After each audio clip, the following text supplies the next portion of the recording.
Prince ஜுவல்லரியின் volt gold exchange Mela. உங்க பழைய தங்கத்துக்கு இப்போ நிறைய மதிப்பு. சென்னை விமான நிலையத்தில் 5 கோடி ரூபாய் மதிப்பிலான போதைப் பொருள் பறிமுதல் செய்யப்பட்டுள்ளது. சென்னை விமான நிலைய கார்கோ பிரிவு பகுதியில் கேட்பாரற்று கிடந்த பார்சலில் 5 கோடி ரூபாய் மதிப்புடைய கிறிஸ்டல் மெத்தபெட்டமின் என்ற போதைப் பொருள் பறிமுதல் செய்யப்பட்டுள்ளது.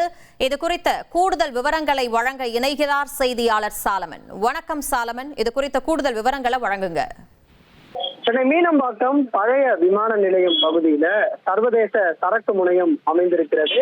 அங்கிருந்து பல்வேறு வெளிநாடுகளுக்கு சரக்கு விமானங்கள்ல சரக்கு பார்சல்கள் அனுப்பி வைக்கப்படுகின்றன. இந்த நிலையில நேற்று செவ்வாய்க்கிழமை அதிகாலை வெளிநாடுகளுக்கு சரக்குகள் அனுப்பப்படும் கார்கோ வளாகத்துல பார்சல் ஒன்று கேட்பாரற்று நீண்ட நேரமாக கிடப்பதாக தகவலானது கிடைக்கப்பட்டிருக்கிறது. உடனடியாக பாதுகாப்பு படை வீரர்கள் அதை பார்த்துவிட்டு அந்த பார்சல்ல அபாயகரமான வெடிப்பொருட்கள் ஏதாவது இருக்கிறதா என்று சோதனையை மேற்கொண்டிருக்கிறார்கள். ஆனால் வெடிப்பொருட்கள் ஏதேனும் இல்லை என தெரிய வந்திருக்குது. இதனை அடுத்து பாதுகாப்பு அதிகாரிகள் சென்னை விமான நிலைய கார்கோ சுங்க அதிகாரிகளுக்கு இது குறித்து தகவல் தெரிவித்திருக்கிறார்கள்.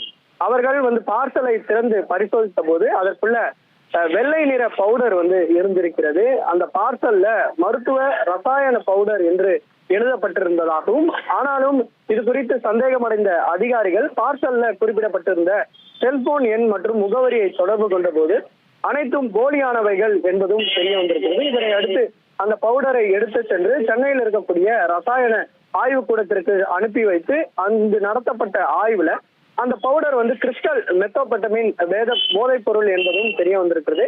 அந்த பார்சல்ல சுமார் 5 கிலோ போதைப் பொருள் இருப்பதும் அதனோட சர்வதேச மதிப்பு 5 கோடி எனவும் கண்டறியப்பட்டிருக்கிறார்கள். இதனை அடுத்து கார்கோ சுங்க அதிகாரிகள் அந்த போதைப் பொருள் பார்சலை கைப்பற்றி போதைப் பொருள் கடத்தல் பிரிவுல வழக்கு பதிவு செய்து தீவிர விசாரணை நடத்தி வருகின்றனர். அதோடு அந்த பகுதியில் இருக்கக்கூடிய சிசிடிவி கேமரா காட்சிகளையும் ஆய்வு செய்து இந்த போதைப் பொருளை கடத்தி வந்த கும்பல் யார் என்பது குறித்தும் விசாரணையானது நிகழ்த்தப்பட்டு வருகிறது. வெளிநாட்டுக்கு இந்த போதைப் பொருளை சரக்கு விமானத்துல அனுப்பி வைத்த இந்த போதைப் பொருள் கொண்டு வந்திருக்கலாம் எனவும், ஆனால் அந்த கும்பலுக்கு வேண்டிய நபர் பணியில் இல்லாமல் இருந்ததோடு இங்கு சுங்க சோதனையும் தீவிரமாக இருந்த காரணத்தினால் இந்த போதைப் பொருள் பார்சலை விட்டு சென்றிருக்கலாம் எனவும் போலீசார் தரப்புல சந்தேகிக்கப்படுகிறது. இருப்பினும் அங்குள்ள சிசிடிவி காட்சிகளை அடிப்படையாக வைத்து இந்த போதைப் பொருள் பார்சலை தூக்கி வீசியது யார் என்பது குறித்து தீவிர விசாரணையானது நிகழ்த்தப்பட்டு வருகிறது. பிரின்ஸ் ஜுவல்லரியின் ஓல்ட் கோல்ட் எக்ஸ்சேஞ்ச் மேளா. உங்க பழைய தங்கத்துக்கு இப்போ நிறைய மதிப்பு.